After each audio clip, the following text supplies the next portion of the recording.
Hi friends, అందరికీ నమస్కారం. ఇప్పుడే భారతీయుడు టు ఇండియా టు సినిమా చూడడం జరిగిందనమాట. ఇది కరెక్ట్గా ఒక 28 ఇయర్స్ బ్యాక్ నా చిన్నప్పుడు సెకండ్ క్లాస్ థర్డ్ క్లాస్ చదువుతున్నప్పుడు వచ్చిన సినిమా అనమాట. మా అత్త వాళ్ళతో వెళ్ళాను మెలోడీ థియేటర్ వైజాగ్లో. నాకు ఎప్పటికి గుర్తుంది. నాకు one of my all time favourites అని చెప్పొచ్చు అనమాట భారతీయుడు సినిమా.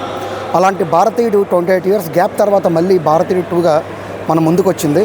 ఎలా ఉందో ఒకసారి చెప్పే ప్రయత్నం అయితే చేద్దాం. చాలా లో ఎక్స్పెక్టేషన్స్ మీద వెళ్ళడం జరిగింది సినిమాకి. బట్ సినిమా అయితే చూస్తే కనుక ప్లస్ పాయింట్స్ విషయం ముందుగా మాట్లాడుకుందాం. కమల్ హాసన్ గారి నటన బాగుంది, శంకర్ గారి డైరెక్షన్ ఓకే, ఈ రెండే ప్లసెస్. ఇక డ్రాబ్యాక్స్ మైనస్ విషయానికి వస్తే ఇది ఒక అవుట్డేటెడ్ ఫిల్మ్లా ఉందన్నమాట. అంటే ఒక కరోనా ముందున షూటింగ్ చేసిన సినిమా కాబట్టి కాస్త మనకు 5 ఇయర్స్ బ్యాక్ సినిమా మూవీలాగా మనకు అనిపిస్తుంది. మీ అందరికీ తెలిసిందే రకుల్ ప్రీత్ ఇది ఐరన్ లెగ్ హీరోయిన్.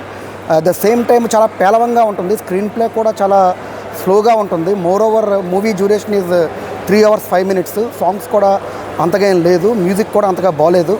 అసలు యాక్చువల్గా భారతీయుడు అనేది మ్యూజిక్ అంటే గూస్ బంప్స్ వస్తాయి ఇప్పుడు కూడా మూవీ చూస్తే. నిన్న కూడా చూసాను యూట్యూబ్లో. బట్ ఇందులో అయితే నాకు అంతగా ఏమీ అనిపించలేదు. భారతీయుడిలో ఉన్న బ్యాక్గ్రౌండ్ స్కోర్ కూడా 2-3 సౌండ్ ట్రాక్స్ కూడా వాడుకోవడం జరిగిందనమాట. ఏదైనా సరే ఎక్స్పెక్టేషన్ లోలో పెట్టుకుని వెళ్ళడం మంచిదండి. ఏదో వైజాగ్లో సెకండ్ హాఫ్లో 2-3 షాట్స్ తీశారు. ఇది ఒక నార్మల్గా అన్యాయం మీద ఫైట్ చేసే క్యారెక్టరే, కాకపోతే యూత్ని టార్గెట్ చేసి తీసిన సినిమా ఇది. శంకర్ గారు నాకు తెలిసి సెకండ్ పార్ట్ కన్నా థర్డ్ పార్ట్ మీద ఎక్కువగా ఫోకస్ పెట్టడం జరిగిందేమో అనుకుంటున్నాను. ఒక సినిమా అయితే చూస్తే ఆద్యంతం ఒక నీరసంగానే వెళ్ళింది.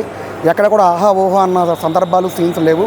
కాస్త అనిపించింది ఇంటర్వెల్ బ్లాక్లో ఆ గోల్డ్ రూమ్లో ఆ యొక్క మార్వాడి యొక్క మర్డర్ సీన్ అయితే కొద్దిగా ఓకే అనిపిస్తుంది, కానీ మిగతా అంతగా లేదు. సో మోర్ ఓవర్ సినిమా విషయానికి వస్తే అంతగా లేదు కాబట్టి నా రేటింగ్ 5కి ఓన్లీ 2 అండి. ఓటీటీలో చూడడం బెటర్. వీడియో చూసాను, థ్యాంక్ యూ. మీ నందు సైనింగ్ ఆఫ్.